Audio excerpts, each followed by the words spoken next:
Steve, what was the hardest part about this game to watch?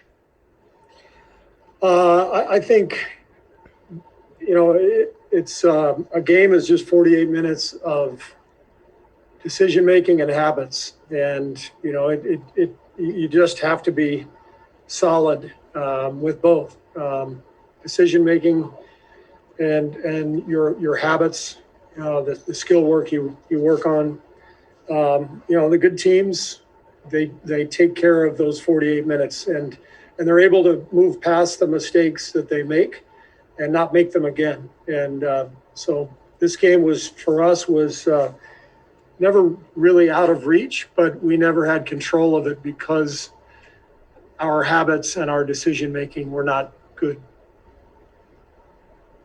Coach, Mark Haynes for Clutch Points. How detrimental was all those turnovers and fouls committed, especially early on in the game?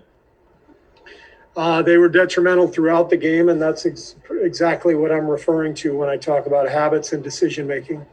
We fouled jump shooters.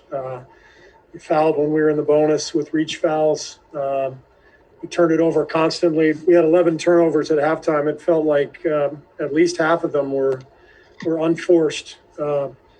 And you go out on the road and play a good team. No way you're going to get away with that. So we did not perform well tonight. There's, I think, now 24 games left in the season. Does it? I mean, you've talked about maybe a run. Does it feel like the clock is ticking on you guys? Yeah. I mean, we're right in the thick of it, obviously. And 24 games is actually a lot when you're talking about being within a game or either in front or behind teams that are in your group. So there should be a sense of urgency because this is the stretch run. But there is time for us to get it going. But it's just cheap talk if we don't actually play like it.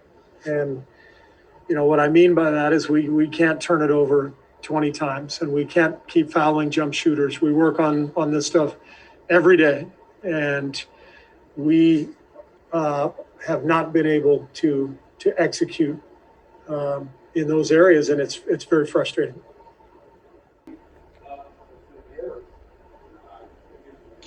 Steph, why do you think fouling has kind of been a persistent issue for you guys much of the season? It's just mindfulness. I mean, we're trying to sometimes be a little too aggressive, which I don't think we mind at all. I don't mind, but got to know time to score, got to know how the flow of the game is. I think early it was kind of just a lack of chemistry in terms of five guys being on the string and being connected, and that's to be expected with, a new group of guys. But, some of them, we just got to be smarter. There's not really a reason or an excuse. It's just you got to be smarter. Jumping on pump fakes, me getting caught up at half court with 5 seconds left in the second quarter. The early fouls in quarters that then change the way you can be aggressive throughout the quarter because you're getting closer and closer to being in the penalty. So overall, there's not really a consistent pattern. It's just bad fouling, and you gotta fix it. Stephen, given all the high points you've had in your career, what are the hardest things to cope with in this season where you guys had some expectations and you still can't seem to get much above 500? I think it's the inconsistency of who we are as a team, but it's the different. There's not just one thing that you can highlight that has put us in that position. We talked about fouling. We talked about struggling to rebound. We talked about our defense being really good at times, mediocre at times, really bad. Offensively, we've had some bright spots. We haven't, found our bread and butter kind of lineup really that we can kind of rely on.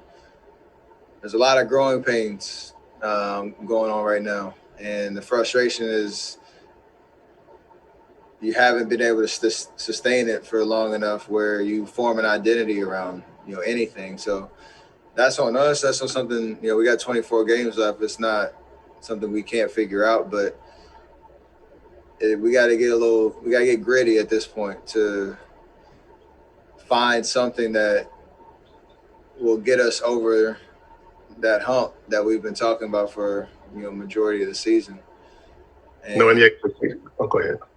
no, it's just new territory. So we got to do it collectively. I would say, knowing the expectations you have for yourself and for your team, how do you personally, though, how do you cope with this? How do you process what's been happening? I know it can't be easy. No, but it's basketball. And like I said, you've been around this league long enough, you kind of experience everything. So you have to embrace it. I mean, it is frustrating, and it is, I guess, not what we expected, but kind of what we expected. Is weird. You just have to embrace it and understand the season's not dead. We got a lot to play for.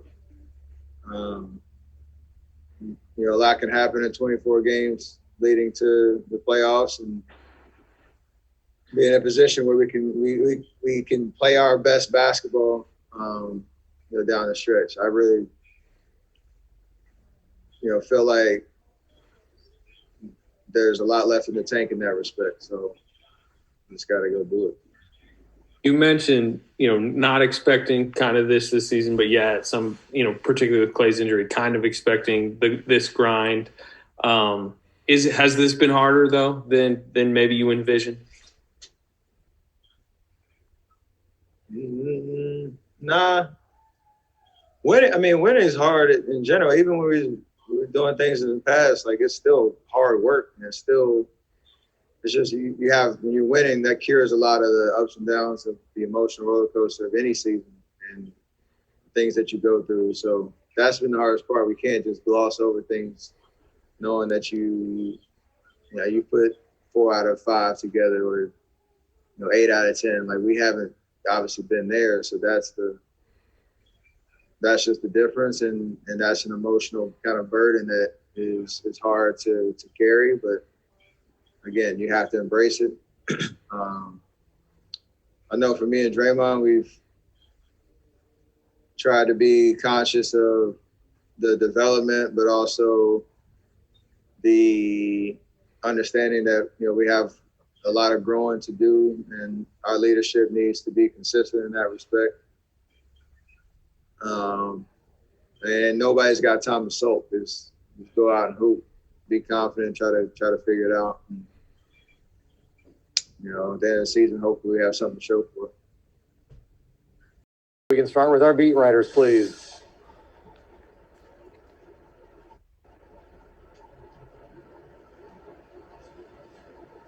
Andrew, why do you think fouling has been such kind of like a team-wide issue for large chunks of this season? Just mindset. We can be aggressive, but we just gotta be mindful of, the little ticky-tack fouls.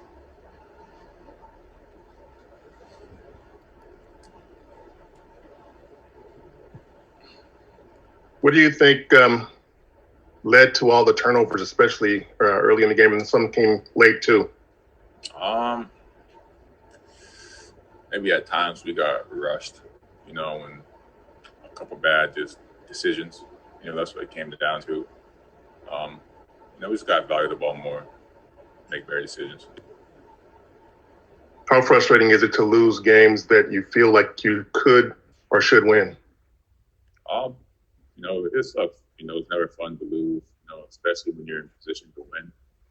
Like that first half, we were down a little bit, but we didn't play our best basketball. So that kind of motivated us. We're not playing good, but we're still in the game. Like, next half is stuff. We get this. Still fall short. It's never fun, but we got a game tomorrow, so it's on to the next one now.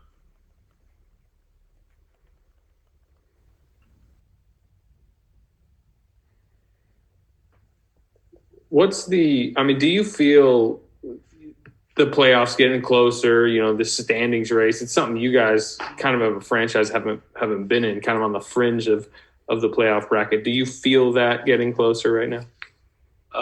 We definitely feel it. I think everybody in the NBA feels it. This game had like I wouldn't say playoff intensity, but it was a game where both teams got after it. Both teams really wanted to win, and every game matters coming down the stretch. So I just want to keep trying to add up wins, but we definitely feel it. I think everybody that's jockeying position feels it.